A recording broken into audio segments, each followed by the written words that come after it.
Welcome back, Flyers Nitty Gritty fans, to Getting Gritty with It with your host, Wolok. My partner in crime is always Vasili Gianarakos. Vasili, what's going on, brother? Doing well, Yariv. Flyers had a busy week last week, obviously taking on Colorado, San Jose, Vegas. Then you have the back-to-back games over the weekend, taking on Carolina. In those matchups, they go 1-1-3. So in the 5 games, technically, you get the 3 losses. But just based on, actually picking up points, you do get 5 out of the 10 potential points in this situation. So even though you are losing, four games technically, you are getting 5 points there. So I think I can understand the frustration because technically from the like a fan base's perspective, you're having some losses, especially the last 3 there where you could have potentially won all 3 of those games, in the extra time sessions. But I think there's still some positives to point out considering over that 5 game stretch, you're facing some of the top competition in the league in Colorado, Vegas, and Carolina twice. And in all those games, you're pretty much holding your own and it's a 1 goal game. And then against the lower, echelon team like San Jose, you kind of demolish them. So when I'm just looking at the outlook, even though over the last week, it's technically, 4 losses out of the 5 games, there's a lot of positivity for me, at least to draw from the losses. And I think it's things that can be built upon because you can look at them as measuring stick games in the sense of, hey, we held our own with all these great teams. What's the next step? We face another upper echelon team. Let's try to close the win out this time. Let's try to learn from our mistakes, right? Yeah, absolutely. I think there's definitely a silver lining to all those losses. I think that was very well put. And, the fact that they were competitive in every game and, against really was a very tough, set of games that they had to deal with. But they did a good job kind of tailoring everything, right? They had one easy game against San Jose. They won it definitively. And then all the other ones, was a 1 goal game or overtime decision type of game. Yeah. And even that So Colorado game, like other than the penalty, like that could have went to overtime too, right? with Like, with the missed penalty shot too. Yeah, they did a good job of kind of showing they belong. Look, it's a reflection of where the team is as a whole on the season and where the organization stands, right? I'm going to say it again because I've repeated myself over and over again, but we talked about how important the 2026 offseason would be. So far, everything is kind of leading up to that. We are definitely going to talk about the Quinn Hughes trade that happened and how that affects the Flyers. But obviously, like where they currently stand, they are a bubble playoff team. They are a wild card team. This team could end up being a little bit better if they can get healthier. Obviously, losing Forrester for a significant amount of time is a big loss for them, but they're right around that range of where any night they can beat any good team. But if that team brings their A game, there's a good chance they're going to lose in an overtime or they'll lose by 1.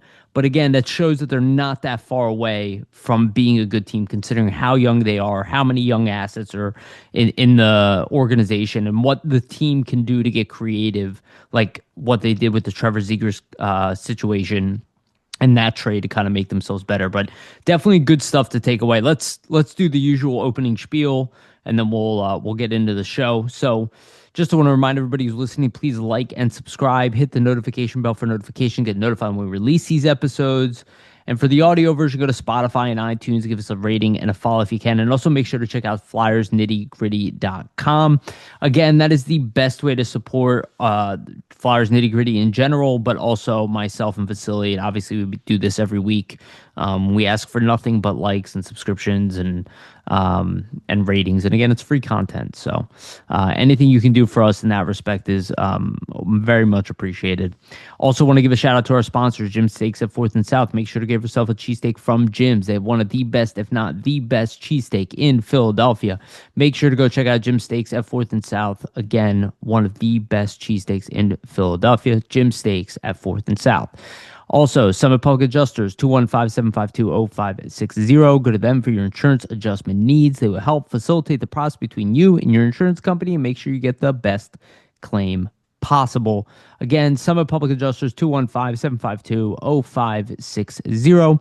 And also want to give a brief shout out to our partner, sportspider.com. Guys, if you're tired of searching for multiple websites for sports news or sportspider.com has you covered. They collect the latest articles, videos, and podcasts from around the web and organize them by your favorite team. If you want to stay as up to date on our Philadelphia Flyers or the NHL in general, make sure to check out sportsbetter.com. The link is in the description for both the video and audio versions of this podcast. Check out sportsbetter.com. Okay, so let's get into it. We talked about it a little bit already. So the Flyers had back-to-back games. They lost both games to Carolina in overtime. The first game, they had the lead, blew the lead, went to overtime, lost in a shootout. Second game, they were down 2-0. And, funny, Vasili was texting me. He's like, they're down 2-0, but it seems almost irrelevant at this point in the season. I said they might come back as long as they finish things off strong in the first, which they did, right? So it's Yes. hilarious.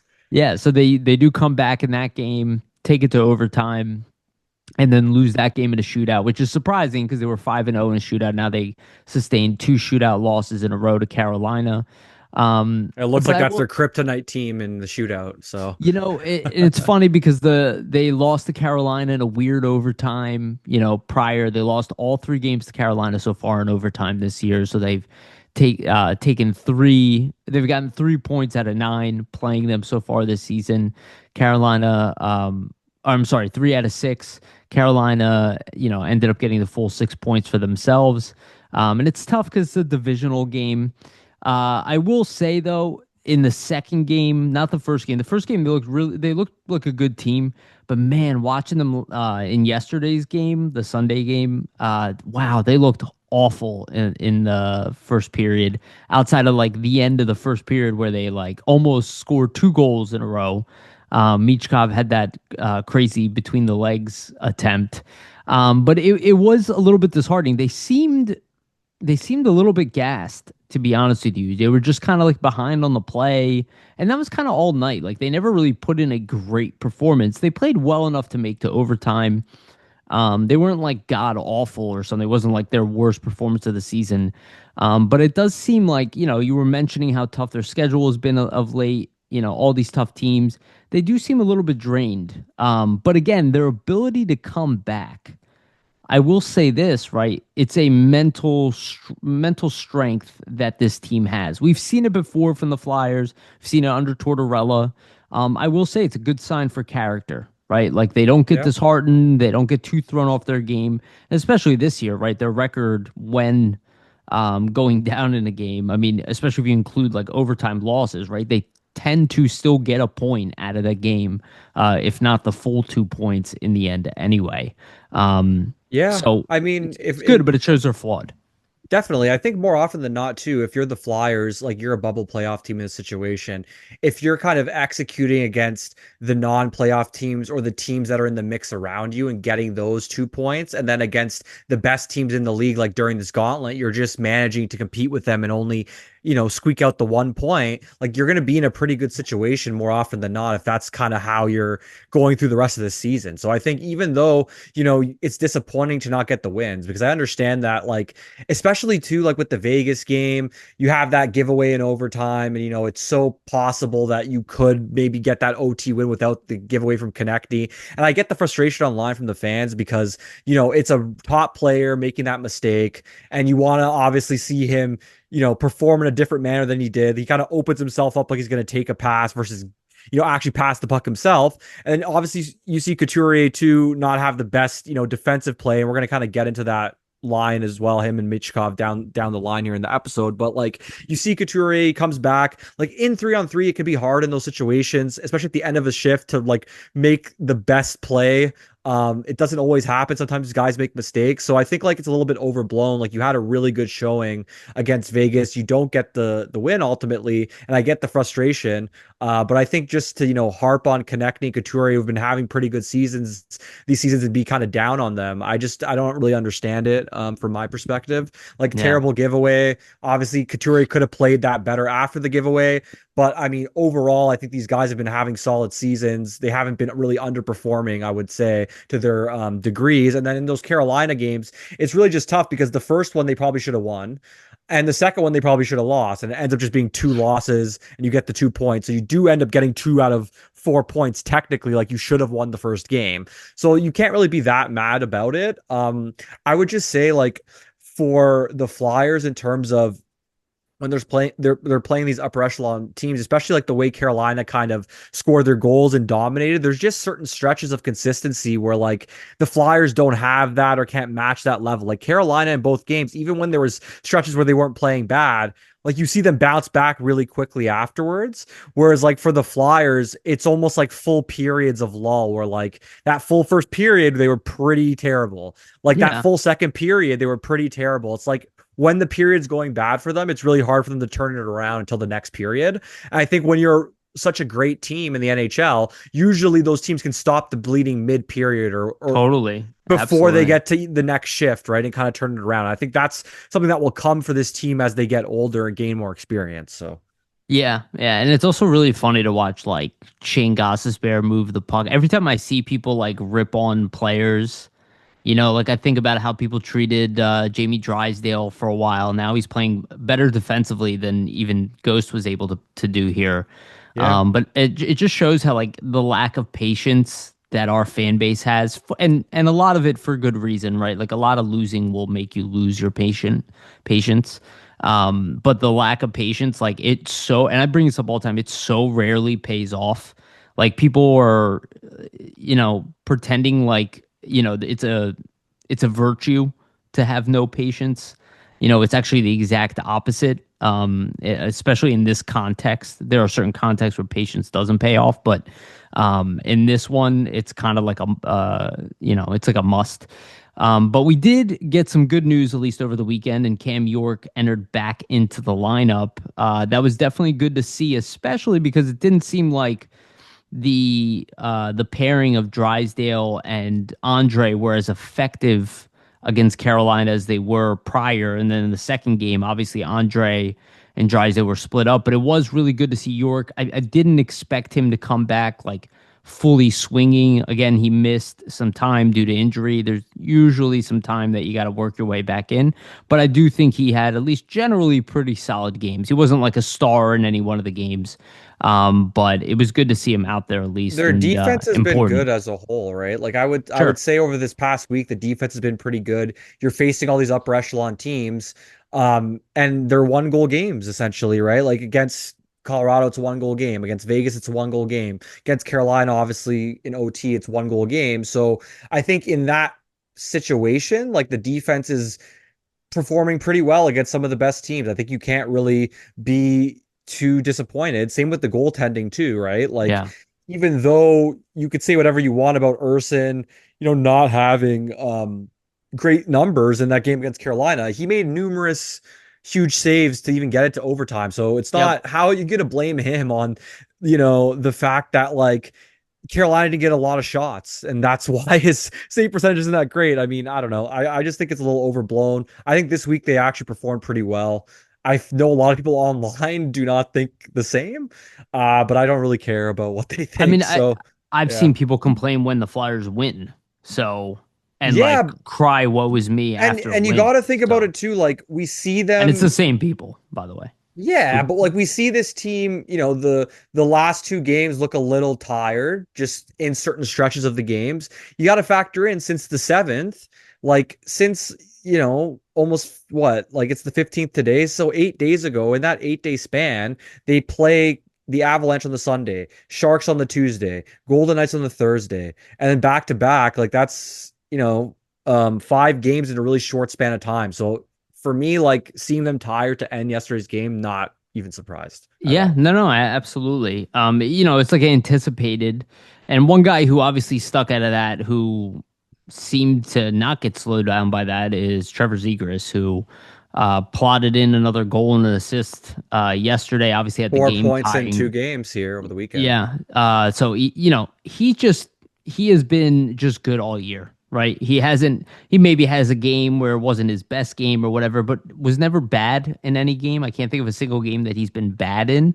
Yeah. And he's been generally very consistent when it comes to the offense. He's 1 point above point per game with 32 and 31 games. So he leads the team in goals right now, And assist. and tied for the lead in assists. Or does he lead? Did he surpass Uh, Konechny? I don't even remember. Let I me can let me check double check one that. sec here. No, he's Yeah. tied. Yeah, 19 assists each. Him and Okay. Konechny. Awesome. But yeah, But he again, leads in five more goals. goals. Yeah, leading Only in only goals. guy in double digits outside of Forrester who's out for a while. Yeah, and that's gonna be they're gonna need somebody to pick up in the goal scoring department because right now, like, um, this whole week, like he gets you a goal in the Vegas game, Carolina games, back to back. Like he's not gonna be able to score every single game, so they're gonna need some support from him coming up this week because I imagine it's gonna slow down a little bit here. I Yeah. mean, we hope it doesn't, but it's just got to be realistic. He's more of an assist first guy than a goal first guy. But just looking at it like this season, when you traded Ryan Paling and the draft pick for him, would you have thought that he would be tied 33rd in the league in scoring with 32 points in 31 games? I don't No, think many we people had we that said on the what, bingo card. 65 points on the year, Yeah. and he's on pace He's for 85, Yeah, 86. he's looking like a potential point a game player, even a little bit more than that right now. And I just think the consistency has kind of been what is stuck out to me. Like you said, like every game he's a difference maker. Every time, to be honest, every shift he's out there, whenever he has the puck offensively, it looks like he might make something happen. And I think just that shift to shift consistency has been a real pleasure because we haven't always seen that offensively from a lot of some of the players the last couple seasons for the Flyers. And I would also say too, like if you look at the production, that's even more consistent. Like in the last 9 games, there's only one game he doesn't get a point in, and that's the Colorado game. And if he scores on that penalty shot, we're not even having this conversation. He's got a point Yep. in the last 9 games himself. So I just think he's really been everything you can ask for and more based on what you traded for him. And what's been the most encouraging to me is they've put him on multiple different line combinations throughout the season already, and it has not slowed him down No. offensively. Whoever they put him with, he's producing offense. Whatever power play unit, he's producing offense. And he's a willing participant defensively. Like his back checking has been pretty good. There's been a lot of times this season where he's hustled back on the back check and broken up plays with a quick stick. Like, so for a guy that's kind of been talked about as having issues defensively, you really have not seen that in Philadelphia. It's been really rare. So Yeah. Yeah. I mean, I think it's probably helped that he's not playing down the middle. His yeah, responsibilities defensively have been reduced, playing so much with Dvorak. But having said that, eventually over time, he probably will get relegated to a center position. At least we assume, and maybe not. But or if somebody um, gets hurt, they're just gonna stick him in there. right, So like he's had still some shifts at center and whatnot, and it's not like it's been a detriment defensively when he has been out there. So again, he's still pretty young. He's only 24 years old. I think maybe he's 25 now. I don't even remember his exact age. But he's still like really young. His defensive game could he's still improve. 24. Yeah. Yeah, he's 24. So like Turns 25 generally, in March. okay, yeah. So he generally is going to improve defensively as he hits his like late 20s.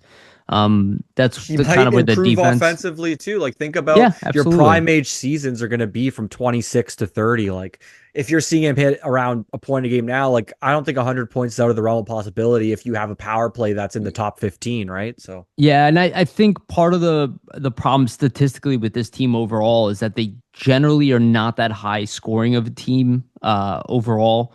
Combination of the way they play and, kind of where the ages of some of their top players are, and obviously Michkov having like a sophomore slump type of year doesn't generally help that, right? But they're not going to be a team that has, 100-point player on it right now, or even like a couple, three or four like 80-point guys.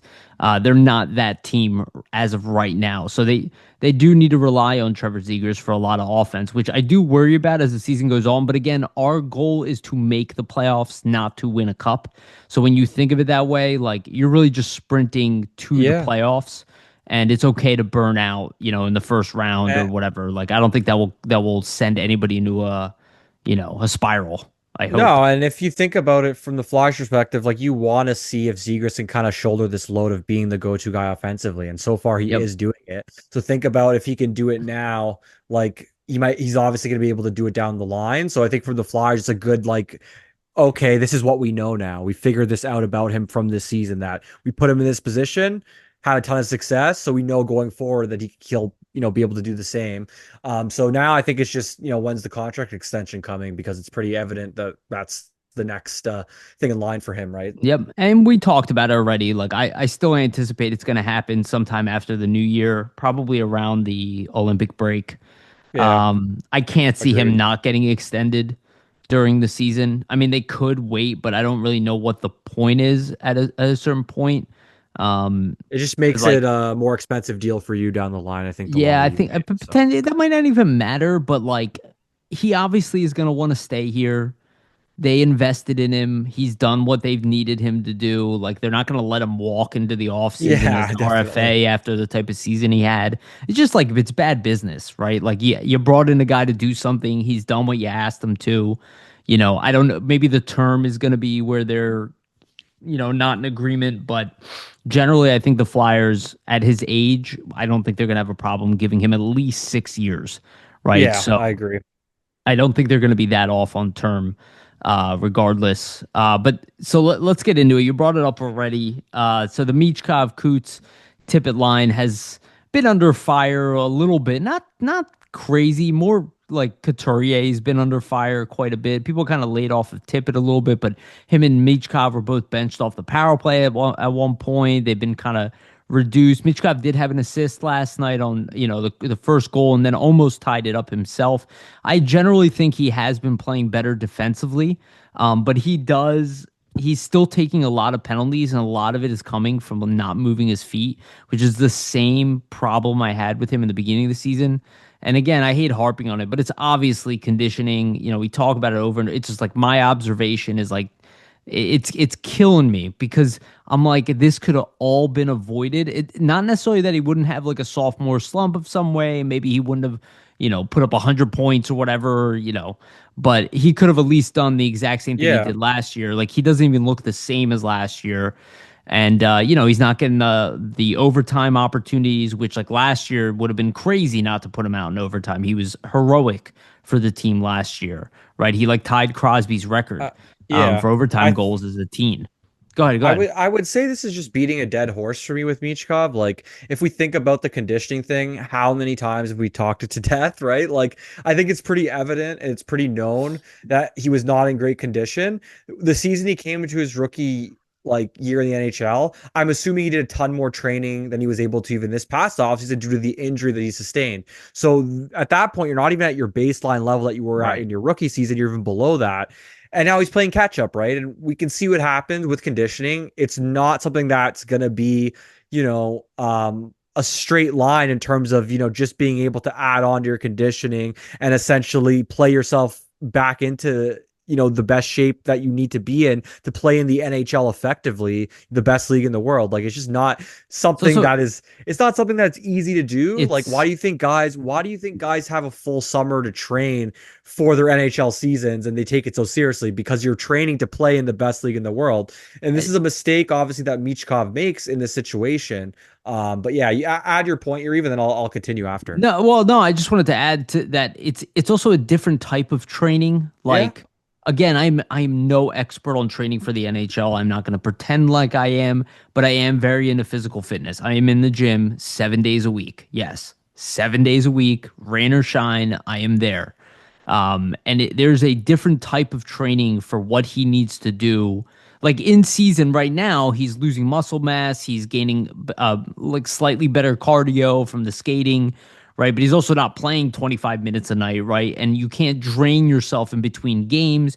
The recovery element of lifting and getting stronger and doing all the It's hard to exercises they would catch do. up when you have Right, but games going on and there's no practices, right? recovery schedule like there can be in the off season. Like he can push himself past his limitations with no consequence on the ice in the off season, and then have rest days and the proper diet and the proper sleep without the travel. It's like there's a lot of micromanagement that comes into peak performance that you cannot achieve during a season, that you can only achieve in the schedule and off Yeah. season. That's why most players just take 2 weeks off and then get right back in. They give themselves 2 week recovery, which is really good, and then they go right back into destroying themselves. Yeah, And that then and preparation for that's done, right? Like during the off season, unfortunately, like he was never able to prepare how you typically would, and that's affecting him. And it doesn't surprise me that we're going to see kind of situations going throughout the rest of the season here where he's inconsistent. Like one week he might be on, one week he might be off, and conditioning plays a big factor into that, right? At least in huge. my I think it's been huge. Yeah, like I would Yeah. say if you look I at think the it's way 80% of it. I would say it's just because in certain situations you never know how it's going to affect like that shift, right? Like let's say you're out there against the top, team's line and you're really gassed. Like Tockett's not going to want to put you out in that situation. So that's why he's kind of having him take shorter shifts because he realizes that he is more gassed or can get more gassed easier. And Michkov obviously realized that himself. And it's just like a thing like with the ice time, like obviously he's not going to be getting 18, 19, 20 minutes a night from the coach here when he isn't well conditioned enough to even take that ice time and perform effectively, right? So it's kind of just like you're beating a dead horse. I think the best thing we can hope for is as the season goes along and when he has that 2 weeks off during the Olympic break, maybe he can kind of focus on the conditioning a bit more then and really finish the season out strong, kind of maybe look like the Michkov of last season, at least to end the season. I think that would be like the biggest positive that you can look at. Um, and yeah, like I just think for Michkov, like especially the last game, like I saw people complaining about his ice time. Well, the Flyers took 6 penalties and he doesn't play on the And he PK, took man. a bunch of them. Yeah, so like what do you Bunch. expect? What do you expect in that situation? Like he doesn't play the penalty kill. That's already 6 penalties, 12 minutes of ice time that he's never going to be on the ice for. So the fact that you're seeing him, 14 minutes last night, like does not surprise me at all. And to But be honest with you, I hate when people say this personally, and everybody always goes, he'll never be a great defensive player. We have no idea if he's going to be a great defensive I player. think That's he's made not. some decent, better defensive plays as of late in his own I end, which is funny I to me. So well, I absolutely hate when people say that because it happens all the time where players that you don't think will be good defensive players become good defensive players. Like it's not up to the media yeah. or us observers to say, "Oh, you'll never be that guy." A lot of it is up to them. It's up to the players. Like I'm sure a lot of people said Nick Steeler would never be an NHL defenseman like throughout his time. I'm sure he heard that a bunch, which is probably why he took a year off, right? And then he proved everybody wrong. It's up to him whether he wants to be better defensively. I will say, I think he has been better defensively. What my goal is with him is understand the NHL game better. He still makes some plays where I'm like, why'd you do that? Or I see him stop moving his feet. I'm like, you cannot do that. And like the only time you can stop moving your feet is when you plant yourself in a defensive pose and you're anticipating a poke check. And he doesn't do that enough either. I would, if I actually asked him to observe anybody on the team, it would be Noah Cates because Noah Cates has been really good at winning those puck battles. He always keeps the feet moving. So That's the guy I would have, right? That's the guy I would have him kind of observe his and defensive game. I'd imagine too, though, like the conditioning plays a factor into why he might not be able to keep the feet moving as much because it takes a ton of 100%. energy out of you. So like he Yes. goes through 40 seconds and he's like, let me glide a little bit, get a little bit of energy back, then try to keep it going. So like skating, And you don't takes have a that in the yeah, NHL. you don't have that in the NHL and skating takes a lot out of you. So like I would imagine And that fighting for space, it's a work fighting for in the puck. progress. It's going to be a work in progress this season with Michkov, but like And it I feel sucks. like it's It going to does be, suck though. it's going to be something. It does suck, but it's going to be something where this is gets beaten like as a dead horse essentially for the rest of the season. That like, oh, the ice time, all this. Well, I'm just like, Like it's not gonna try improve, right? Like it just try is to what it think about is. last year. And this is where the patience thing comes in is like,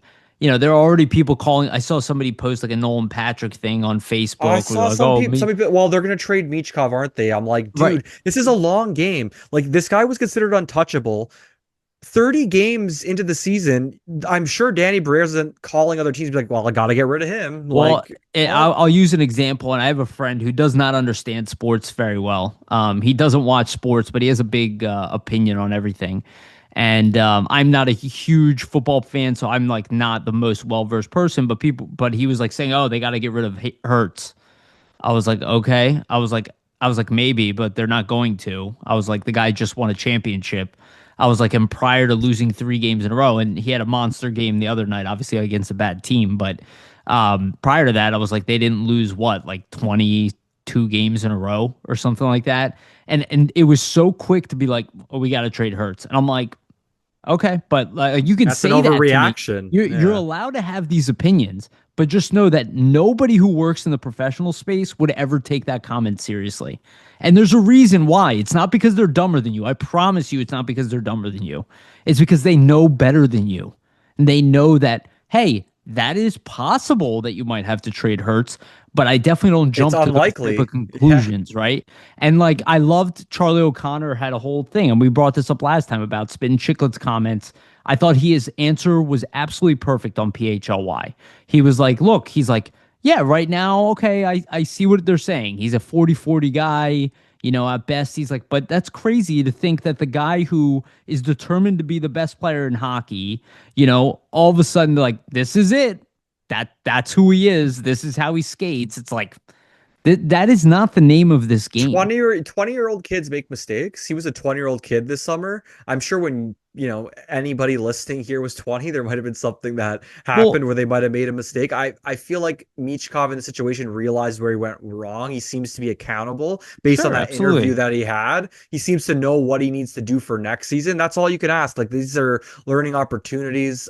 So I think it's obviously frustrating, but you have to recognize that like nobody's perfect, right? So even Yeah, even a guy that looked as good there as he did in his rookie season. there So are just so much hopes put on him that I think I it's understand people frustration from the like fan base it for hurts sure. me too to watch, that he has I mean he is fifth on the team in points, which is funny. But, it's frustrating to see he's got 17 points in 31 games. I'm not happy with that. I'm not satisfied with I'm that. sure he isn't But either. That's the right, thing, right? but I'm saying like as a fan, we have the right to be disappointed and all that, but know that your reactions on Twitter or whatever, on Facebook, like that is at the end of the day irrelevant. It is irrelevant to what the team is actually going to do Yeah, and how even they're what we're actually going to saying approach is it. irrelevant, really. So Yes, absolutely. We are irrelevant as well. We are only relevant to ourselves and the fan base and all that stuff. And we're just getting everybody's just getting all hyped up over something they have no control over. And the reality is like, we're beating it to death, but like the Michkov thing, you have to take your time with. yeah. The Coots thing, I don't want to sit too much on Tippett because it doesn't seem like people are hating on him too much right now. I'm surprised. But the Coots hate, like, I get it. Like, he hasn't been perfect in any of that, but like one bad play, like, you know, Two th- bad plays this week that I can it- call out. So he has that play in overtime where it's end of a shift. He's first of all not expecting Konechny to turn it over, so he's like right. is pivoting right away and being like, "Oh shit, it's Eichel and Stone. Like this isn't a good situation." Then it's tic tac in overtime. That play happened in 5 seconds. Like all I have to say is, if you're complaining about how he did on that, I'm sure he would have liked to play it better. But if you're any player in the situation Couturier is in, like they're probably playing it that way with that turnover the way it happened in the front. Like it's pretty evident that like there's not much he could have done there. It's just the turnover that can't happen. And then the play yesterday in the Carolina game where he's kind of bringing the puck up on the penalty kill and then he slams the puck on the side and it goes the other way. Like sure, bad play. Should have done that. Everybody makes mistakes. You see how pissed off he is on the bench. He breaks a stick. Like, Yeah, yeah. and you can say whatever, maybe that's a tantrum. Like, if I'm on the bench and I'm another player seeing that, I'd be like, look how much this guy cares that he's fucking losing his mind over that mistake that he made because he knows that he fucked up. That's why he's doing that. He knows that he made that Yeah, mistake. And he's like, man, he should have made the simple play and dump it, but he yeah. was trying to retain possession and ended up throwing it. Yeah, no, I agree with you, but it just seems like I'm seeing people are like he's not an NHL player, he's got to get traded. I'm like, He can't okay, play top look, nine hockey, has to play on the fourth line. That's what I've seen online. I'm dude. like, And wow. first of all, that's not true. Yeah. Second of all, it's okay to be frustrated with a play with the team or the player's performance and all I'm that, but it's also like they're like, oh, he's got to go. It's not going to happen. So 17 like, points in 30 games. I didn't realize that was what a fourth line player constitutes in the NHL. Like, you well, can make the argument to me that maybe he should be on the third line. Maybe he isn't suited to play in a top two line role offensively anymore, whatever. But to say he's a fourth liner, like you're obviously not watching the games. That's yeah, just, you're obviously not watching the play on and the ice. we That's all I have also to he say. know that he's been very good at times this year, exceeding expectations from people, and it's kind of been the Clutch name of the plays game. in big games, Well, right? it's kind So of been the whole team that has kind of had like really great games and then some games where they're like, they're just okay, or they kind of shoot themselves in the foot. This is kind of where the team is but they're a bubble overall, team. That's what most right? bubble teams are. They're not With going to be a consistently with a really good brand new team. coach, right? With like Yeah. a brand new system. Like this is kind of is what it is. So like for those of you who can't handle it, it's not that you can't say you can say whatever the heck you want, but just like set your expectations accordingly. Cause that's kind of what I think is the biggest problem is like people are like, I don't know, I guess maybe they have an expectation that this team is just gonna break out and everybody's gonna start, like Zegras is gonna put up 120 points and They Michkov don't have the he's talent gonna of the be team for that, right? yeah, but like that everything's just going to change overnight. That's just not the reality. We've talked about this over and over again. So like, this whole like jumping on and I'm seeing like Tocchet is a horrible coach. How is he a horrible coach? Look at how they're performing in his first I season just, with a team that just had to adopt and learn a new system from scratch, meaning that they're still really not up to speed in terms of like where other teams are in the league that have been playing under let, systems let for me ask years you at this this. point, Let me right? ask you Like, this, Vasili.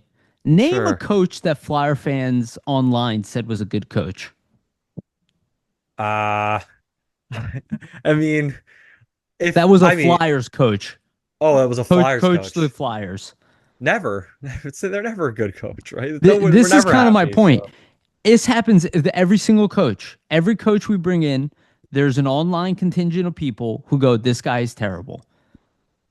Whether they do well, they the progress. Mind numbers you, this every coach season. gets fired. Yeah, yeah. I Every just want coach to gets add. fired. I just want to add. Like, if you compare the start this season to the start last season, the same number of games, I guarantee you that is a night and day difference over where this team was last year at this point versus this year. So if you're looking at the coach who's implementing a new system and the team is playing the way they have and they're in a playoff spot, like you cannot knock Rick Tocchet, no matter if you do not like the way that he's using Matvey Michkov. And I'm the biggest Michkov defender, but you can obviously see that the kid isn't having his best season. So why is the coach going to over rely on him and putting him into bad situations when it's not necessary? And that's where I think a lot of the talk and hate really stems from, right? Is just the usage of Michkov in general. But yeah, like just to go back to Couturier, like for me, it makes no sense just the harping on him. And like I just want to add this in because I know you have a tweet from Charlie O'Connor just on like the metrics that Yeah, that line's been putting yeah, up. add it. But Yeah, I yeah, like or I whatever. want Go to ahead. Sorry. I want to add on like that if you look at the expected goals percentage of that line on Money Puck, so I pulled this up, and that line right now is 24th in the league in terms of expected goals for percentage, which is 62.9%. So like, how could Couturier and Michkov, be so terrible this season, or that how could that line be such a terrible combination that Talk gets put together, for example, if it's having such an important effect on goals, expected goals percentage, one of the best lines so far in the league is being put together. So it's just like for me, it just looks like, hey, if you keep these guys together a little bit longer, they're probably going to break out offensively and get some scoring chances because when you possess the puck that much and generate expected goals for percentage at that rate that they're doing 62.9%, like the goals are just gonna come at some point. Like it's a matter of not when, but if, or not if, but when, sorry. Yeah, yeah, no, I agree. So Charlie O'Connor's tweet, which I thought was a pretty good tweet, and I sent it to you. And again, I'm no expert on hockey analytics, nor do I even take them too seriously. But his tweet is heard, seen some scattering critiques of Michkov Couturier Tippett line recently, but their performance by underlying 505 metrics has been stellar. Shots on goal share 63.17%.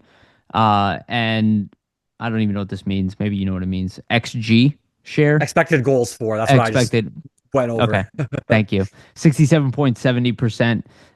They keep doing that. The goal scoring breakthrough is coming, and that's exactly what you just said right there. So Yeah, exactly. And the money puck stat differs because his is just at 5 on 5. My expected goals percentage 62.9 on money puck is like all situations. So that's why it kind of differs a little oh, bit. okay, the But numbers are different, sure. yeah, yeah, but it's really similar. So like I just don't understand how you could have a line put together that's performing so well by the metrics and to me doesn't look bad by the eye test. Like they're not getting hemmed in their own No. zone every single time. More often than not, they have the puck in other teams' You know what offensive it is. end. You know So what it is. It's it's it's what crazy. it is what this team does that is my number one frustration and Tockett's number one frustration as well. They pass up shots. Yeah. And that is a team-wide problem, is that they have a shooting lane, they don't take it, they opt for a pass off to the wing. This Nobody weekend gets a specifically against Carolina, nobody, a yeah, lot of times. nobody gets the shot off in the end. It drives me nuts. It is my biggest complaint of the team is that they lack the shooting confidence. That they all think they need to find that perfect pass instead of be the guy who beats the goalie themselves. And it shoots them in the foot majority of the time because when they don't do that, it ends up with a rush going the other way. And a lot of times they shut down that rush, but it could have just ended up being on net and an offensive face-off. And it does frustrate me quite a bit. And Coots was guilty of that 3 or 4 times over the past several games, and I think that's what kind of created this peak Coots hate, right? When you see the Not guy shooting like on two on, breakaways and then has two giveaways, and you're like, oh, what's this guy doing? He's the and captain, kind of we thing. saw with the Grunstrom too, where like he's on a breakaway with Grunstrom and Grunstrom, he like fakes the shot and then passes off to Grunstrom. Grunstrom's a little too far off to the wing anyway at that point, can't really get a shot off, and then the play's done. Where really it's like, Coots, you're a veteran. You have scored 30 plus goals in the league. Shoot the puck, dude. It seems like Like he's overthinking a bit in those situations, it unfortunately. but that's team. But that's what I'm saying. That's a team wide It's not issue. just him, exactly. Right, where they're doing that. And like, yeah, we had that highlight in the beginning of the year where Sanheim drops back to Dvorak, but it was such like an unexpected thing because it's not typically what you're supposed to do. Yeah, you You're usually supposed to shoot on shoot. a breakaway. That's Yes. what they teach you. Yes. Uh, And I think that is the team's biggest problem, but I don't think that's a problem that's for this line. I think it's a problem that every single in line general, has. yeah, Yes, every single person on this team. And I I would agree. argue actually it's worse on the back end than it is on the front end. And the one guy who, and this actually drives me nuts, who is not guilty of this on the defense is Nick Seeler. And that's really annoying because he's Uh, the worst shooter out of all of them. And he's the only guy who doesn't hesitate to get the puck on net. All the other guys look for a perfect shot. And I think that's actually what hurts the Flyers scoring on the power play and at 5-on-5. And I think it's reduced it a little bit. And it doesn't mean the defense not playing well, but they're not offensively aggressive enough with their shots from the point. And Tocchet has brought that up himself, and I 100% agree with him. And that is why they keep rotating defensemen on the defense because they don't understand why none of them shoot. And if you yeah, watch Shane Gostisbehere, who's 32 years old at this point, very confident player, never has hesitated to shoot from the point. Like the guy's on Cale Makar pace this year, point of game pace as a defenseman, and he just fires at every opportunity. And it's like that's really what they're asking for. And mind you, I'm complimenting Shane Gostisbehere, and every single person online turned on him and wanted him out of town because he wasn't good, blah, blah, blah, yada, yada, yada. Notice how the repeated patterns of fan bases picking somebody, that guy goes off to somewhere else and then plays better. Or just does what he did here and the other fan base appreciates it. Right? It's like we see it yeah, all the but like time. you're never you can't expect a player to be perfect, right? Like there's gonna There's be like five lulls perfect in a players in the yeah, there's league. gonna be lulls that every player has in the season. So like you gotta expect inconsistency from guys, I would say. That's Yeah. kind You of know, I a good way to end to this to segment. that point though, I will say this. If the Flyers had that number one guy, like if Michkov evolves into that guy who puts up 110 points a season or 100 points a season, I do think it takes the pressure off of everyone else Yeah, to of course. produce on a regular basis. Because as long as you have that one guy who you can argue is better than the other team's other guy, I think it kind of makes that narrative die a little bit.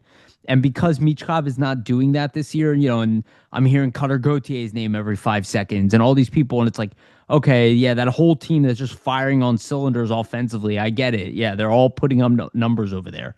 It's like, okay, but that's not the way this team, and I'll be honest with you, I'm pretty sure when we do play Anaheim, we're going to beat them.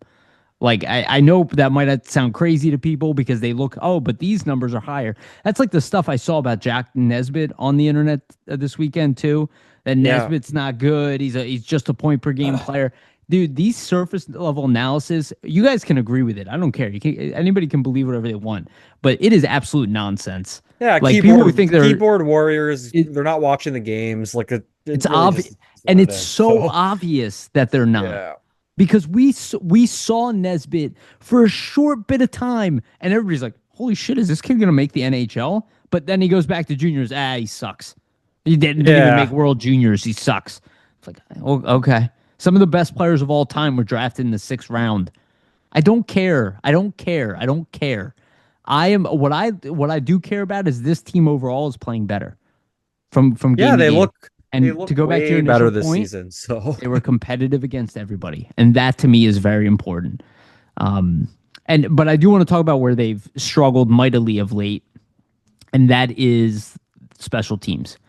yeah, and that plays into for me like that special team struggles. At least what I think is it plays into why you get those 4 losses this Yeah. week against those Yes. top Those are echelon the teams, right? difference Like makers. if Yeah. you are scoring on the power play in those games, because even the penalty kill against the Canes here, like the Canes don't score on the power play this weekend, right? So like the Flyers PK not that great the last No, they couple had games. one. Didn't they have one goal on the power play, if I remember?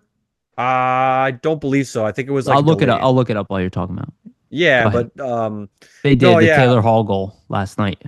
Oh, okay, it was that one. Yeah, either That was way, a but power play. like yeah, nonetheless, like this weekend, better on the PK, but I would say in general, when you have your special teams kind of not executing, it's hard to beat those upper echelon teams. Like if you look at the power play, for example, the last 5 games, they don't score a power play goal. The last time they scored a power play goal actually was against the Sabres. So like it's going to be really hard to beat some of these teams when you're not scoring on the power play at all, and they're giving you a ton of chances too. Like I believe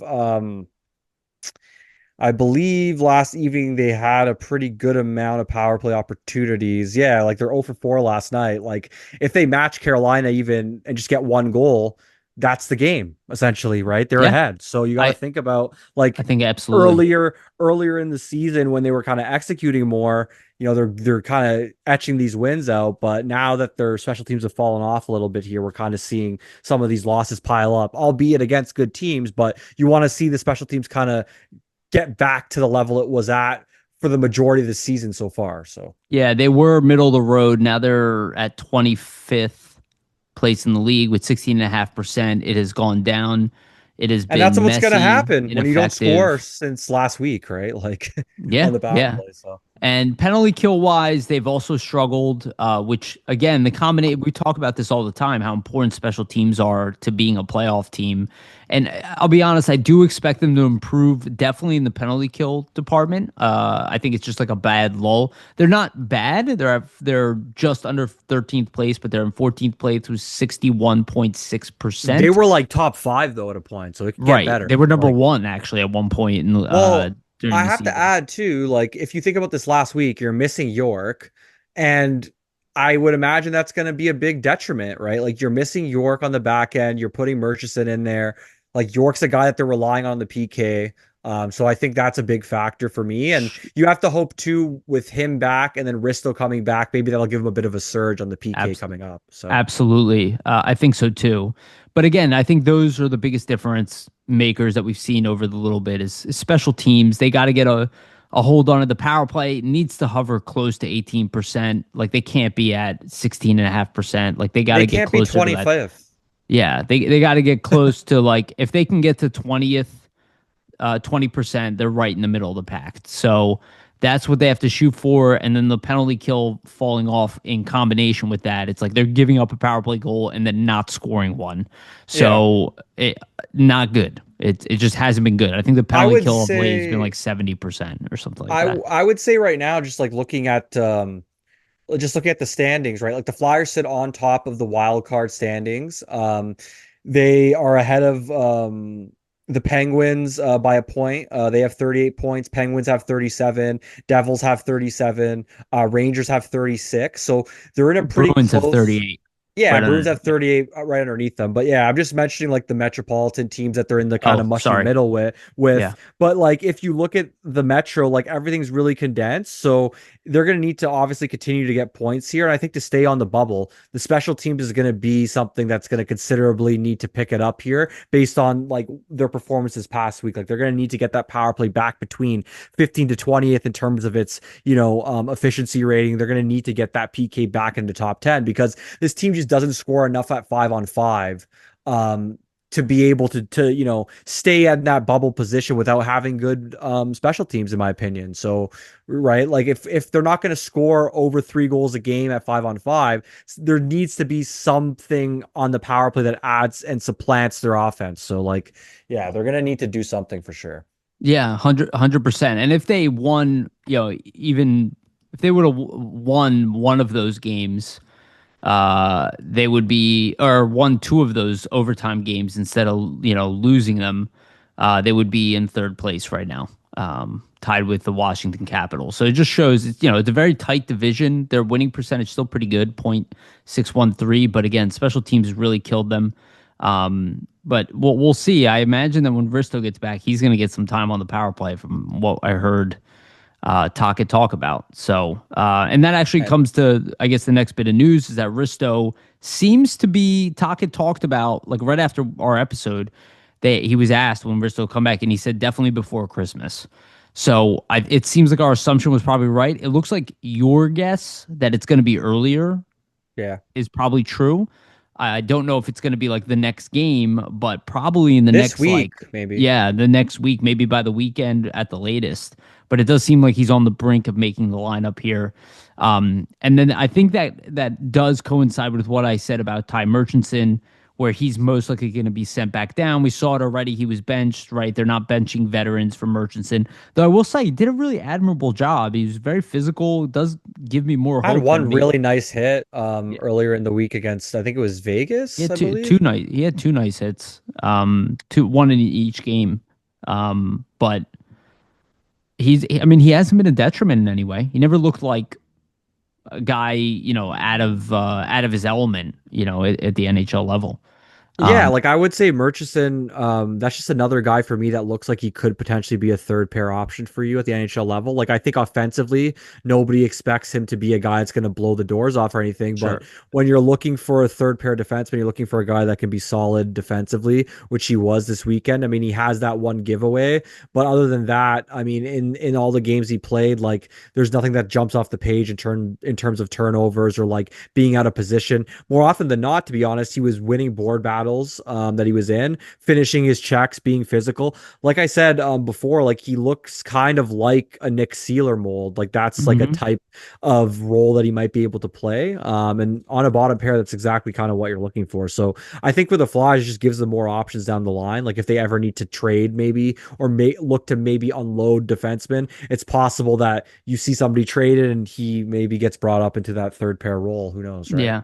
And I think when Risto comes back, and we'll do a quick lineup check on the second half of the show. Um, but it does seem like Risto might end up playing with Andre, just because Yeah. they changed the pairings up last game and put Sealer with Drysdale. I imagine they might try to balance things out with the size element, as is a more typical pairing. Also, you Though, got two veterans with the younger defenseman. That kind of just makes sense. yeah, so I think we can anticipate that. But I'm really excited for Risto to come back. I do expect him to be rusty and not get like, 23 minutes a night or That whatever. wouldn't be But smart. Yeah. if even easing him in, I just think the team, like when I see it, because we're not a big team, and when I see us like in these grinding games, it does not leave my mind the entire time where how much more effective we would be, not just having Risto in the lineup, but also Forrester, right? Like the size element with guys who can actually play and are not just hitting guys. It's a huge advantage from where the Flyers currently stand in the size department because they're not a big team, but they've held their own against more physical teams. Um, you know what? Let's move the Quinn Hughes thing to the second half of the show. I do want to ask this question before we get to that. Between now and the Olympic break, do you think the Flyers will make a trade? Yeah, I do actually. I think the Flyers will probably make some sort of addition to their forward group. Like I think just based on the Forrester injury, like we don't really even know when he's going to come back. I'm not sure exactly what kind of addition, but I imagine they would want to add like maybe a bona fide fourth line center, despite the fact that Rodrigo Abels has looked good and the fourth lines look better with Grunstrom. Like I think that line is still the weak link. Like if you put a better fourth line center there and you have them roll between Grunstrom, or even like maybe it's Hathaway who ends up sitting out because he just hasn't produced anything offensively. Like it's totally possible. Who knows? Because you can make the case for it, right? Like Abel's has at least produced something offensively for you. So maybe you have to reward that. But I just think they want to add somebody in there so they can maybe roll four lines a bit more consistently. Because I just think they haven't really had the opportunity to do so. And I'd imagine as the season goes along, you want to try to, not to say rely less on your top players, but the more you continue to rely on guys like Zegras and Konechny only for offense, and the fact that you can't roll kind of your four lines consistently, like that's going to take some energy out of those guys as you go down the stretch here, right? So like you want to be able to split the minutes up because the schedule is going to get super even more condensed after the Olympic break to make up for games Yeah. lost. So they're going to need to figure something out. I still think with the fourth I, line. I'm not certain that they're gonna make the trade before. Like I kind of I'm like 50-50 on it. Like part of me is like I want them to bring in a fourth line center because I completely agree with you. The other half of me is like maybe it's best to wait to see where you stand like leading into the trade deadline, which is like another month Also, past more that. teams might fall out of the race, so there might be Right. different And options for like you. So yeah, exactly, exactly. And like that guy might just become available, and you won't have to move much to even get him. You can move like a fourth line or a fourth round pick or something, or fifth round pick, and just bring a guy in to fill that void. But I have zero disagreements that that is the team's biggest need without making any like large changes, right? You just really need to slot a guy in that fourth line yeah, center I don't think role who anybody's trading for a first line D or center at the deadline for the Flyers for sure. yeah, not for the Flyer. I mean, it's possible, but it's definitely not in the more likely conversations. I also am not convinced that the Flyers are looking to make that type of trade in season. Yeah, I agree. Again, we've been talking about the 2026 offseason, and it just seems like when they have all that cap space open, they're going to leverage it because that leverage comes again in their ability to take on other cap.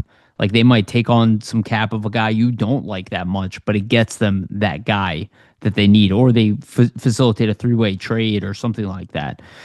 So we'll see what the Flyers kind of work with there, but I do think that there is going to be more conversations around trades leading up to the Olympic break, or even during the Olympic break. We might see that trade happen like shortly afterwards, with that dead time, and GMs kind of having time to talk to other GMs, make phone calls without lineup changes and all this stuff that they have to worry about on a regular basis.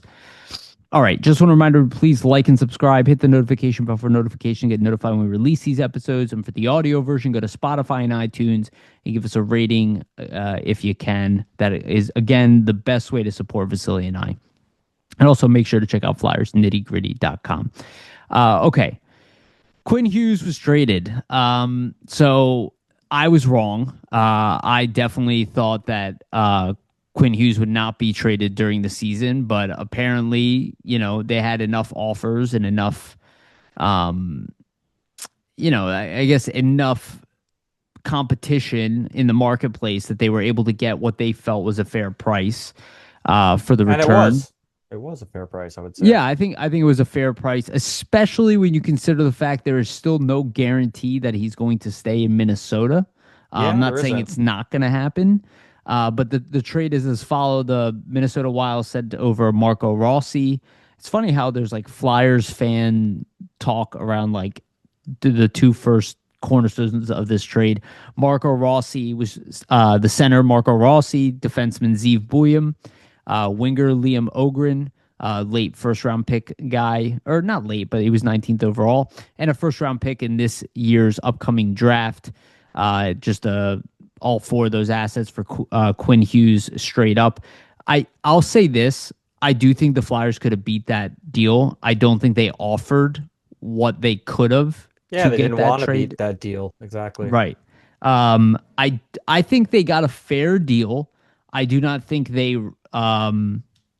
robbed Minnesota or something. Like right now, Marco Rossi's having a really down year. So I imagine that He hurts his got trade. hurt though. He got Yeah. hurt. He was Yeah. looking pretty good before the injury, actually. I think he had like 15 points in like 17 He's games. So got 13 points in 18 games, which is pretty good. yeah, not bad. It's pretty good. Again, he's a talented player who was taken high in the draft, but an undersized center. Z Boyum's having a very good rookie year. Liam Ogren, I think he like is like a third line player type of guy. Third, Maybe, second liner at the best, maybe. Yeah. yeah, but still good. And then obviously a late first round pick will be a very late first round pick, most likely now with the trade of Quinn Hughes sent over there. But you said it to me. We talked about this prior. Minnesota was in a much more was in a much better position to make this type of move because of where they currently stand. Their team is already good, right? I think they already had one of the best records in the They were NHL. seventh in the league, I think, before they made this trade overall. So Right. And I think they're like fourth or fifth now. So they are kind of like we are in a position where we knew we were going to be a playoff team anyway, and now we are trying to separate ourselves to be legit contender, which I think they have. yeah, now they're Um, fourth. Now they're fourth. But when they made the trade, still top 10 in the league. Like I would say to your point, Yariv, like if you look at who they're trying to compete with right now, it's like the Colorados, Dallases, Carolinas, Vegas. This kind of puts them on that level because think about like for all those teams, they pretty much all, well, I wouldn't say Carolina has like a bona fide number one like superstar defenseman, but Vegas, Colorado, Dallas, like they all have that superstar talent, that superstar, you know, type player. Obviously, you have Kaprizov without Hughes, but I just think they needed to add more of that. And that's kind of what Minnesota's done here to match those other teams, right? So yeah, and I think the Flyers with the package we were putting together, I think it kind of relates to like Drysdale, Brink, Luchenko, and a first. I think that's kind of what the Flyers probably could have offered to match that. I don't think they did offer that. I think I they don't think offered they would something have close taken to it. that. Yeah, I don't think they would have taken it anyway, right? Like this Why is not? Minnesota's deal, I think probably would have been a better deal than that. Like if you think about like potential I would just look at it this way, like if you look at like guarantees, right? Because Marco Rossi is a guarantee right now. Even though we like Jet Luchenko, like we don't know what he's going to be. We've seen Marco Rossi have a good NHL season. We've seen him potentially be close to point a game here to start this season. I think the big thing for them was like the defensive prospect they're getting back. Obviously, they wanted a guy like Boyum that can replace um a Hughes. I don't know if the Flyers, like in terms of Drysdale, I guess you have that. I don't know if Drysdale's ever going to score, 60, 70 points. I think he might be more like a 50-point guy. So that's why I look at it from this perspective. Like if you're the Flyers and you want to make this deal, you would have had to give them Martone or Michkov, and they didn't want to do that. So that's See, I kind of what don't it looks I like. don't see I don't see that. I see what you're saying, but I don't see that in this trade. Like Liam Ogren has 0 points in 19 games. Yeah, I Zeev guess. Boyum is a good prospect. The way I saw it is that I'm giving you two good players instead of just I'm giving you two good NHL players, one with a high upside in Drysdale, who's better defensively than Zeev Boyum.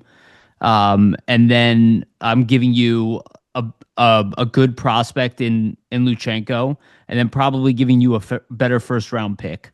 So I actually don't completely agree with that, though I can understand why people are saying that. But I listened to even Brian Boucher on the broadcast, and he's like I wasn't in love with their return. So I think I think it's a matter of opinion, but I do think that the Zeev Boyum and Rossi was a good return Yeah. for Hughes on its face, right? You got a I, guy who can play in your top six, and you got a guy who maybe can be, maybe can be a top pairing defenseman in the I think the NHL. package that Minnesota is giving is more NHL ready now in a sense. Like if you look at it, like I guess you get Well, where Drysdale and Luchenko is, yeah, yeah, you get Drysdale and Brink that can slot in for you. But I think what it really the main thing it looks like for Vancouver is they wanted some sort of top two center in there that they needed, right, in the deal. And it looks like the Flyers couldn't if offer that, if right? if that's what So they were looking for, the Flyers couldn't offer that, right? Because you could throw in Nesbitt or Luchenko, but neither one of them are a guarantee I think in it's that that. Like I category. think it looks like to me, at least the way Vancouver projected it, is that Marco Rossi's like a 2C for me right now. Maybe get up to a guy that could be like a 70-point player, 80-point guy. And they probably think Zeev Boyum, has more offensive output than some of the other defensemen that were maybe being offered in packages by other teams. Because I think what they see is, hey, look, Boyum could be just as good as Hughes. That's what their thought process probably is. Is Yeah, it going to happen? I don't know, but he's having a good start to his young career, so we'll have to see He did if have he he had even a goal and assist, I think, in his first yeah, game. in his first game with them, if he even gets like if you're Vancouver, if Z Boym scores 60 points for you, let's say he becomes a 60-point defenseman in the league every single season. It's not going to match Quinn Hughes, but if he becomes a 60-point guy in the league every year and Marco Rossi's like a 75, 70-point guy, that's a pretty good trade for a generational type defenseman in Hughes. Like you didn't get the same superstar back, but you almost I mean, you replace the production from a points perspective because he's never scoring 100. He's never going to score 130 points like those two would combine for technically. So I think that's what they're Yeah. going for, really. Yeah, and I think also with like Ogren, like, yeah, he's not producing now, but he was a good prospect, and obviously 19th overall is nothing to scoff at, right? So even though he hasn't shown success at the NHL level yet, you figure, oh, with us, we can get him. They probably Plus the liked him in his first. draft year, right? Plus the first, yeah. Yeah, plus the first, which again, I think the Flyers could have won this trade without throwing in Martone or Michkov, but I don't think they wanted to. I think Forrester might have been the guy that it included. And if you, in my opinion, and I think this is clear from the trade rumors we heard, like Forrester is a higher value player than Marco Rossi. Yeah. Hence why Minnesota tried to trade for him for Rossi, and the Flyers rejected it. So I think that was probably the ask, was, even though he's injured, was probably Tyson Forrester. And I don't think the Flyers were willing to really move off of him at this point. And I think even loading up on assets, I'm not so sure the Flyers wanted to do that either.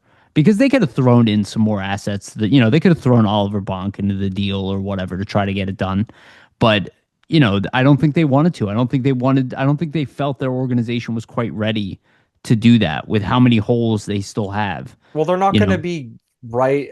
Like even if they were to add a Quinn Hughes, they're not in the Stanley Cup contention mix. I would say like they still no, need to no, they're improve the not. center depth, Even with Hughes, they wouldn't add have some been. other players as well. So like when you look at it from the Flyers timeline perspective in terms of when they're going to contend, like save those assets to add that guy when you're really on the edge of like being that contender, and that move kind of pushes you into that echelon, And right? So it's just wasn't the time. But for Minnesota, this is kind of their window. Like it Kaprizov's was in his their time. Yeah. like their team, I don't think is going to really be getting any better. Boldy's into 3-4 seasons now in the NHL, and he's playing really well. And if you look on their defensive back end, like this is kind of putting them over the top, adding that superstar. I And totally agree with what you're saying. it's kind of a hilarious to me though, because like the Flyers, and if you equate it back to the Flyers, you'll do the kind of the tie around. Like everybody thinks, well, the Flyers will never be able to compete with the wingers they have. Like they really need to add like a number one type center. And like if you look at Minnesota, They don't have one. they have Kaprizov and they have Boldy and now they have Hughes, and their defense is stacked, right? Like they have Hughes and Spurgeon and Brodin and Faber. Like that top four is like might be the best in the league at this point, but they don't really have anybody who's a number one bona fide center. They have three pretty decent centers. They have Joel Eriksson Ek, they have Danila Yurov, they have Ryan Hartman. But it's the other areas that are kind of pushing them into that cup contention realm, right? So just to say that the Flyers can't do it without a number one center, well, look at Minnesota is apparently a cup contender without that center. So Yeah, well, we'll see how it breaks out for them, because there's also no guarantee they're going to re-sign him. And there no, was no guarantee if the Flyers traded for him that they were going to re-sign him too. Like, I don't know how true the New Jersey rumors are. But I think Hughes will resign. I do? feel like I think if a team, at least I don't know, If he's happy, if he's just happy yeah, there, right? if he's happy there, the team's competitive, like they go on a long playoff run, for example, like this season, like I can't see him not resigning the off season, because I just look at it like the principle, like this team gave up so much to acquire me specifically Sure. I think that's a to put very fair us over point. the top. Like as a We player, believe in you, Yeah. we thought you were the guy that was going to bring us to the promised land, kind of put us over the top. Like I think guys don't take that lightly. I It think seems that's a like very good it point. seems like he hasn't either. Like I think there was some media done, and he just said, the fact that Minnesota and Garen Rate were willing to like go out there and kind of make the trade and execute it just for me, like in such a quick manner, like he doesn't take that lightly. So I think the player recognizes it for I think sure. that's a very good point. So we'll see how they handle it, but I imagine they will definitely, if they gave Kaprizov, whatever, what was it, 16 Eight, million or whatever. 16, 17 million. Yeah. Yeah, I mean, they're going to be very willing to pay Quinn Hughes, as any team probably would be. But we'll see how much it actually helps them, compete for a Stanley Cup. They have some tough competition still, but it was a ballsy move for a team that needed a ballsy move, that they were kind of stuck in mediocrity more than what people are saying about the Flyers. The Flyers are still like at the tail end of a rebuild, where Minnesota, like you were saying, they are no longer in rebuild mode. So they needed to make something. They needed to make something happen. So this was a good move for Minnesota for sure. And the one thing about him, where he is now, he's not in Canada anymore, right? So he is in America. So maybe that's enough of a change for him. Like maybe just moving away from the West Coast and more central would be enough, where he could see his brothers and whatnot. But I think that was a fantastic point about just honoring, the business side of it too. It's like, hey, I'm not going to screw this team over. Yeah. And maybe they wouldn't have made that trade if they thought that he was going to do that anyway, right? I agree totally. Yeah. Okay. So another quick question before we, I guess, get close to the wrap up is something I was thinking about, but also has been kind of making its way around. Will Dvorak get extended in season? He's Um, been very good for what his role is. I don't think the Flyers he want to extend him for what he's making no, necessarily, but he's been real good. I just think like if you're looking at the Flyers and where they're going, my guess would be no. And the reason is I don't think it's going to be about them wanting to do it. I think it's about the player, even though the player probably likes the situation. He probably realizes that this is going to be his opportunity to cash in. Like I just think sure. he's having a career year. Look at the free agent market. It's barren now based on what it was potentially going to be like before the season began. He might be one of the top free agents. Who had a career season in a thin pool. And he might be able to really cash in. Where, I mean, if I'm his agent, I'm advising him, you should go to free agency to see what is out there from a business perspective. Maybe he says no. Maybe he says, I love Rick Tocchet. I love the situation. I want to sign back with Philly. Let's sign back with the Flyers. That could happen. That could be the reason maybe why they sign him. But I would imagine not, just because of that. And I also think the Flyers, if they were gonna try to sign him, wouldn't want to make it a deal that's over 2 to 3 years max in terms of the term, just because they have a lot of young players they're trying to filter in, and he's going to block a guy like Luchenko, for example, right? So I think from the Flyers, there could be a reason why you might want to do it. Like if you want to maybe take a little longer, bring the long guys like Luchenko and Nesbitt, for example. Like let's say next season, instead of Luchenko playing with the Flyers, they wanted to play him in the AHL for a full season for whatever reason in terms of development. Maybe then you would re-sign him. But are you going to get Dvorak's ability to actually agree to like a 1 to 2 year deal when you could probably go out in the open market and get like a 6 year deal for probably like 6 million a year maybe next season, right? How old is he? What is he, 29 or 30? I think he's 29 or 30, yeah. So like this might be his Um, last big chance to really cash in on the contract before the end of his career, right? he's So 29. Yeah. So he probably is looking for a 5 year deal, is my that's what I guess. mean. Like if Five, I'm six if I'm years. his agent, like just from a business process that I'm thinking about, like if you're his agent, you're saying, hey man, like you're in your prime, go to free agency and get your big last contract of your I gotta career. say, Vasily, I completely agree with what you said. Like what every single element of what you said, I agree with. Um, Awesome. and no, because I do think, you always think about the team holding the cards, but this is his last chance for a big contract. He's has really good numbers so far. They're gonna see his impact offensively, what I he's done can't playing with see young them guys. breaking up that line that he's on right now, so he's going to continue to probably produce here. So Yeah, and I think the Flyers will look at it as like, look, if the Flyers suddenly drop in the standings and they're pretty far out, they'll trade him they'll trade him. But I think as long as they're in the hunt, they'll eat whatever it is. And that's what they brought him in here to do to to begin help them with be more competitive, get these younger throughout the players whole in season. Yeah, yeah, but exactly. I think it's the whole point of the season is to, like you said, take the next step, maybe make the playoffs, get more competitive. You didn't sign him to keep him long term. You signed him to help this team be more competitive, more so for the fact that these young guys around him can kind of be in those games, taking those experiences, maybe taking their first playoff experiences in the NHL, for example. So yeah. that's the way I look at And it. and I think with the names coming in, and I do think there's still a chance that Jack Nesbitt, if he doesn't go play in the NCAA, could play for the Phantoms next year. Yeah, If possible. NCAA is not in his cards, right? They could use that one. Oh my God, what's the word I'm thinking of? Whatever that special use case that they have where you can bring a Oh, the prospect. exception rule. The Yeah, yeah. exception. Thank you. I couldn't think of the word exception. Terrible. But yeah, no, I completely agree with you, dude. I think it's kind of up to Dvorak. I think if he really wanted to stay here, to your point, and he's like, hey, I'm really happy here. Like, can we work out like a deal? And he's willing to take, 2, maybe 3 years, and the Flyers can get him like under $4 million. They'll be like, you know what?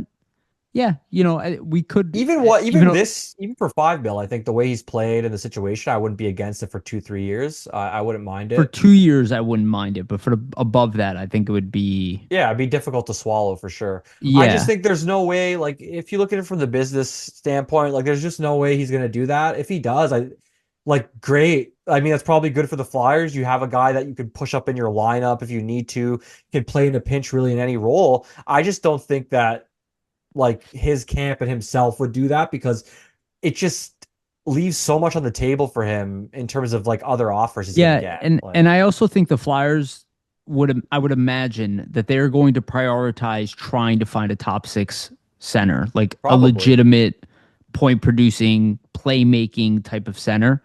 Um, Even if they have the young guys coming, they're not going to see them as a guarantee. And I think they're going to want that spot for a veteran who's Yeah. better at the offensive aspects of the game. Even if they lose some of the defense, because they're like, hey, we can regulate, Couturier down, who he's locked up for a while. We have Cates locked up for a while. We can throw in Luchenko in a third line spot, right? Like they have these other names to play the bottom nine, and they really could use a guy. And I think that's where the moves start coming in. Is this offseason going to start looking for that? And I think Dvorak's been a really good fit, but I agree with you. I don't think he's going to get extended here unless he's like super happy here and is willing to take an overall contractual discount, which could either be term or the amount of dollar amounts. Yeah. Let me ask you this: if you could sign him for $3 million at 4 years, would you be interested? Which I don't think Uh he would do, but yeah, definitely, but he's not gonna do that. Like right. But if that's what I'm saying, so but because if then you he could put him because then you could realistically like put him on a fourth line or like third right, line and be like, okay. But like at 5 million, like in 2, 3 years, when you have a guy like Luchenko or like other prospects coming in, Nesbitt or whoever else, it's yeah. gonna look in terms of like cap management, it's just not gonna be look great. Like, wow, we have this guy making 5 mil playing this fourth line role. Realistically, we could have a guy, in our farm system maybe playing the same role for a lot less money, right? So I do wonder if there's like a trade. Not that I think the Flyers would do this to package Dvorak in a trade deadline deal. Do you know what I mean? For somebody who's like, hey, that team is going to be rebuilding. We're going to have to give a first round pick and Dvorak and I don't know, a prospect. And we get like a legit guy. And that's like, they're going to re sign Dvorak. They'll give him his deal because it'll keep him above water. But they're really, it centers around the trade of like the prospect and the pick. And we get like a 27-year-old or whatever from their team. I do wonder if that type of opportunity is out there. I could see the Flyers trading him at the deadline with that, but I'm not so you sure have a that something like that is replacement. even possible. Yeah. Yeah, it would Yeah. be a replacement. It would be an additive Like a to better to replacement, yeah, basically. exactly. Exactly. It's But I interesting. don't I I just don't think think that's likely. at the deadline, it's tough to see those deals sometimes because teams are Yeah. planning. They're trying to plan for next year, and it's like hard to do so far out, right? Only a team that maybe like wants to clear cap space and the guy might already be locked up, to a deal, and Yeah. Dvorak's a UFA, so they take his cap hit for the year, but then the Flyers just take on the cap hit of the guy. Um, that's one thing, but I don't know. I don't think that's likely. I'm just kind of spitballing. All right, let's look at the lineup real quick. This should be pretty quick, and we don't really have much to do with the prospects, but I can share the lines, at least the most recent lines. Whoa. All right, so lines as they stand right now: Trevor Zegras, Christian Dvorak, Travis Konechny, Matvey Michkov, Sean Couturier, Owen Tippett, Nikita Gorbankin, Noah Cates, Bobby Brink, Carl Grundstrom, who I imagine will continue to stay in the lineup, Yeah. Rodrigo Abels, and Garnet Hathaway. And Hathaway is also a guy. He's got 1 year left after this year. I do wonder if his time will end in Philly. Not this season, but maybe an off season potentially. Like maybe he Could be. doesn't finish out his contract here. The defense as of right now is York, Sanheim, Andre, Drysdale. I guess we'll assume for now are still together, and then Sealer and Juleson. Ty Murchison's still with the team, but any day now, Ristolainen's going to be back in the lineup. This is, we mentioned it earlier. I kind of suspect we will see this. Yeah. And then Andre Ristolainen, to Sealer, be Drysdale. honest, like you don't even really have a true second pair. It's kind of like whatever pair's better that night will be your second pair if you do that. Yeah, It's kind of what it I, looks like to me.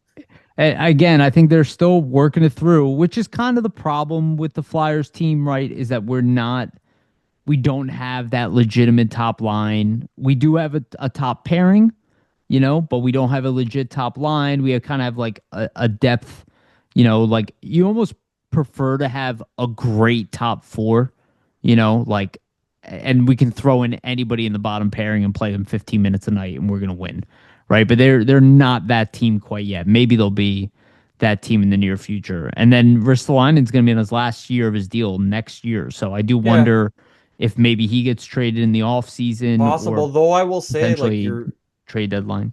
yeah, I will say as well, like if you look at it now, I think like you could kind of roll three pairs without any worry in a sense, where I think with the past iteration, like you kind of knew that Juleson Sealer or like Juleson Zamula pair, like that's your de facto pair. You probably don't want out against like the team's best Which opposition is a players. problem. Yeah, Yes. right. Like, so the good thing here is you're not like, oh no, these guys are out against somebody that's totally overmatched. Like, there's going to be situations where that still happens. But it's not like it's stuff you can live with. It's not like, oh no, you're totally hemmed in or like this is totally going to be a matchup battle we're going to lose. Like, I think there's going to be times where Andre and Risto, Sealer, Drives could come out of some of those matchups you think they might not win and actually come out on the other side of it. So, like, I think there's just a lot more faith in rolling three pairs consistently, which is good because as the season gets longer and as the schedule condenses more as you get closer to the Olympics, you're going to need to spread the minutes out more. You're not going to, it's going to be tougher to rely on Sanheim and York to play 25 minutes every night. So, Yeah. and be effective at it. So, And yeah, we'll see what happens. And there's still always the scenario that I've kind of brought up a few times. Like maybe at some point we do see Drysdale with Sanheim, York with Ristolainen, and then Andre with like Nick Sealer, you that's know. more of a traditional third pair type of thing. Yeah. Yeah, we might see something like that. But we'll see. We'll see what the We'll probably see Risto like get eased in anyways on like the third pair to begin, I would imagine. So, yeah, absolutely. And then I'm just showing people the AHL squad. So the lines are pretty similar again. It's Bump, Peterson, Barkey, Anthony Richard, Dorward. I think was out with an illness for last game, maybe injury. They did have Tucker Robertson in his spot with Marudi. Then Gendron was playing on the fourth line. I don't know what's going to happen now when Dorwork comes back in and Robertson comes back in. But it was something around this of Gendron, Goche, Kaplan, or it was sorry, Oscar Eklund instead of Gendron, and Gendron was on the fourth line. But this is generally the fourth line, and Zayd Wisdom has been like the staple center on the fourth line. The defense has been interesting. Oliver Bonk has been elevated to play with Adam Yinning.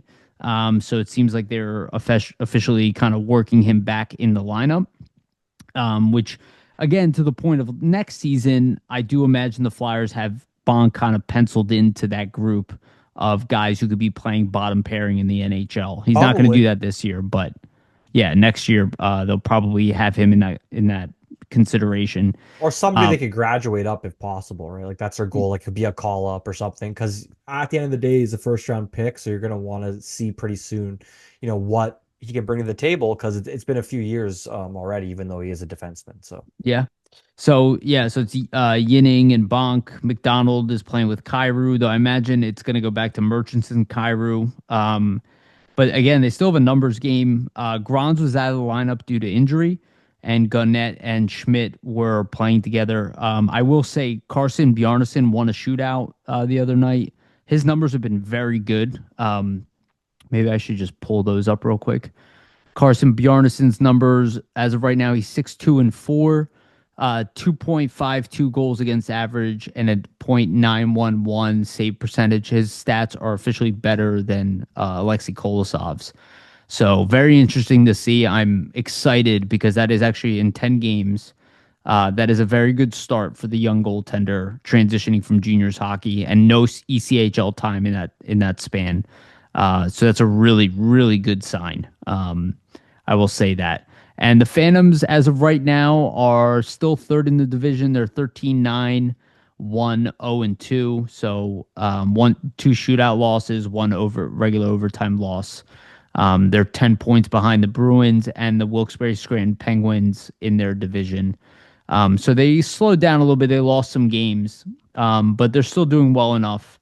But they're still in the upper echelon, but not as good as they were doing before. So that's yeah, kind of I mean, every team goes through some lulls and they're a young team. So like we'll see how they can kind of rebound from this and if they kind of pick it up, heading into the Christmas break. That's the hope, right? I want to point this out because he's part of the WJC camp that's going on right now. But I did notice, where is he? I'm looking for Berglund. Jack Berglund. He had like no points for the first like 15 games or whatever in the SHL. He now has 3 goals, 2 assists, and 5 points in 22 games. So as of late, he has been putting points up at the men's level. So he has evolved at least offensively. He will obviously be part of the World Juniors tournament. Speaking of which, yeah, and Luchenko and Martone are with that camp as well right now. So, and it does seem like Martone will be playing top line wing there. Which, so. I mean, if you look at his production in NCAA, it's really not surprising, right? He's going to be probably one of their main. Him and McKenna are going to be the main offensive drivers on that team. So, yeah, agreed. All right, dude, that's it for this one. Anything you want to add before we go? No, just everybody, please, check out flyersnittygritty.com. There's always a bunch of content up there, so we appreciate anybody giving the website a check out. So cool, awesome. Again, just want to remind everybody, please like and subscribe. Hit the notification bell for notifications to get notified when we release these episodes. And for the audio version, go to Spotify and iTunes. Give us a rating and a follow if you can. That is the best way to support the show. If you've made it this far and you have not done that so far, please, please, please, please, please do that. Now we humbly appreciate it. And like Vasili was saying, definitely make sure to check out flyersnittygritty.com. And also for shout out to our sponsors, Jim Steaks at 4th and South. Make sure to go get yourself a cheesesteak from Jim's. They have one of the best, if not the best, cheesesteaks in Philadelphia. Shout out to Public Summit Adjusters, 215-752-0560. Go to them for your insurance adjustment needs. They will help facilitate the process between you and your insurance company. Make sure you get the best claim possible. Again, Public Summit Adjusters, 215-752-0560. And also shout out to sportspider.com. They are our partners. Our stuff is pinned at the top when released. Make sure to check them out. The link to them is both in the audio and video versions of this podcast. Again, thank you everybody for listening. We love you guys. And remember, always stay